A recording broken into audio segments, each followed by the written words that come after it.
what we should do, but we're just not doing it. Why? Today, we are speaking about something that's impacted all of us, which is procrastination.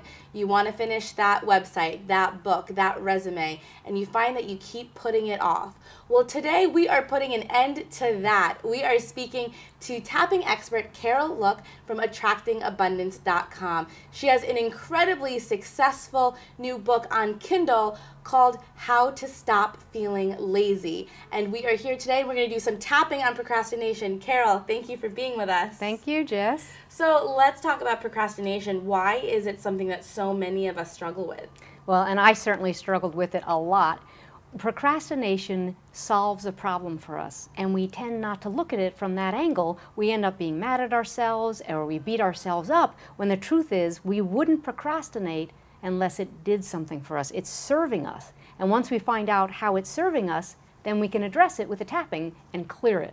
Okay, so what do you mean it's serving us? It's doing something positive for us, even though we tend to criticize ourselves for procrastinating. So maybe it helps us feel safe, or maybe it protects us from criticism, or maybe we just don't want to get out there. We don't want to show ourselves through a website or through a business card. Right. My guess is that many people are not really aware of those underlying feelings of why they're procrastinating. So for someone who's listening, how can they get clear on what is really going on that's fueling this behavior? Well, I love asking questions that get to the core reason that we're procrastinating. So my favorite questions are, if you finished the project, what would be the downside? What would be the risk of finishing the project? And I had a client who said, well, if I finish it, and in her case it was the website, if I finish it, then I'm out there, and then I could get criticized. Right?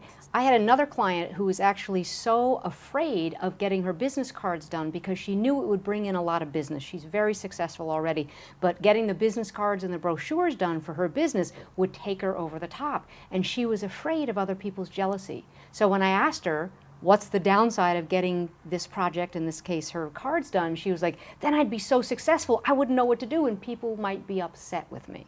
So that's how it protects us, by not doing, by not completing something. We feel safer, we feel invisible. We play small. Yes, right. That's what it does. That's the problem it solves. We don't want to be out there. Yes, well that makes a lot of sense, and this is where the tapping comes in, because we begin to get clear just by asking this question, what's the downside of getting this done? Then we tend to get this really scary answer. So when we get that answer, for example, I'm scared that if it's finished, someone can criticize me. What do we do with that? Well, that's where we then point the tapping to that issue, the fear of success or the fear of failure. Or we ask another question, which is, instead of criticizing yourself for procrastinating all the time, why don't you ask, what's the upside of procrastinating? And that's when people say, ooh, I get to stay behind the wall. Ooh, nobody knows what my business is. Nobody will somehow, criticize me for being out there. So if you can't get the answer with what's the downside of completing your project, flip it and ask, what's the upside of my procrastination? Because as I said earlier, all we do is get mad at ourselves for procrastinating, and it gets us nowhere. Right. It just makes us procrastinate more. So instead of doing that whole tough love, push myself, accountability, what we really need to do is get to that root emotion and deal with that fear.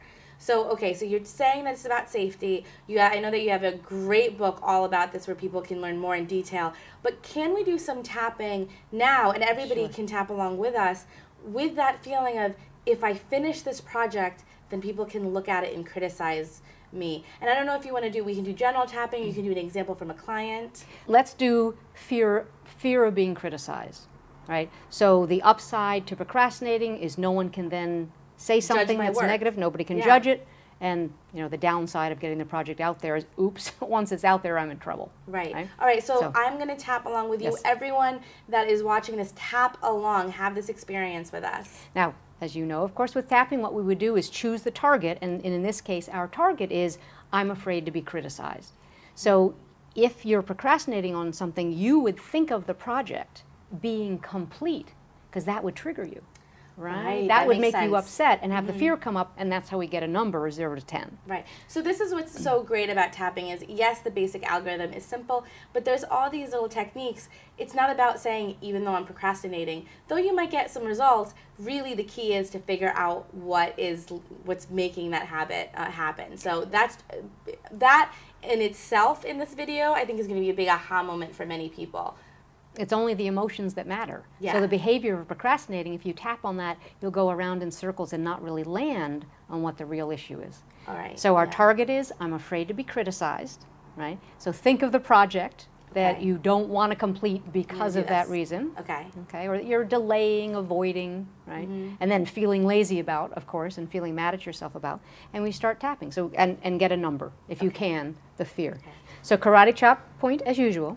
Even though I'm afraid to get my work out there. Even though I'm afraid to get my work out there. Because then they might criticize me. Because then they might criticize me. I deeply and completely accept myself anyway. I deeply and completely accept myself anyway. Even though I have this huge fear of getting my work out there. Even though I have this huge fear of getting my work out there. I don't want to be criticized. I don't want to be criticized. I accept who I am. I accept who I am. And how I feel. And how I feel. Even though I'm afraid to complete this project. Even though I'm afraid to complete this project. Because then they might criticize me. Because then they might criticize me. And it's safer to procrastinate. And it's safer to procrastinate. I deeply and completely. I deeply and completely. Accept who I am. Accept who I am. How I feel. How I feel. And what I'm doing. And what I'm doing. Good. Two fingers to the eyebrow point. I'm afraid to get my work out there. I'm afraid to get my work out there. If I do, then they can criticize me. Then they can criticize me. No wonder I'm procrastinating. No wonder I'm procrastinating. This fear is pretty high. This fear is pretty high. And now I know why. And now I know why. I don't want to get my work out there. I don't want to get my work out there. Then they can criticize me. Then they can criticize me. No wonder I'm procrastinating. No wonder I'm procrastinating. It feels safer to me. It feels safer to me. This huge fear. This huge fear. Is protecting me. Is protecting me. No wonder I procrastinate. No wonder I procrastinate. I don't want to get my stuff out there. I don't want to get my stuff out there. This is safer. This is safer. I feel hidden. I feel hidden. What if I completed the project? What if I completed the project? And they didn't criticize me. And they didn't criticize me. What if I completed the project and they did? What if I completed the project and they did? So what? So what? I can handle it. I can handle it. I can handle anything. I can handle anything. What if I could complete the project? What if I can complete the project? And actually enjoy it? And actually enjoy it. So I went around a couple of times. Sometimes we just do one sequence and stop, but I went around a couple of times. And then what you would do is picture the completion of the project again, website, resume, whatever it is, and see how high that fear is now. And 9 times out of 10, it's gone down considerably because you've been able to think about it while you're tapping and say, it's not that bad. Yeah. I'm not so worried. And the fear is honestly going down. Yeah. You can't stop procrastinating until the fear is down. So people try to force themselves to stop. They do time management programs. They make schedules. None of it works. And I know because I'm a reformed, terrible procrastinator. Me too. So. I'm with you on that one. Well, Carol, that was great. And that was just a few rounds. And I really invite everyone that's watching this to check in and see, did you feel a shift? Sometimes it's an emotional shift. Sometimes it's in your shoulders, in your stomach. You can feel your whole body relaxing. Now, that was just a few rounds to get us started. As people move forward after watching this video, if they know that this is something they really want to work on, how often do they need to tap? It's the big question everyone wants to know. And also, how do they know whether they're saying the right things when they tap? Well, saying the right things is always about the proper target, a really clear target, and the best target is always a feeling.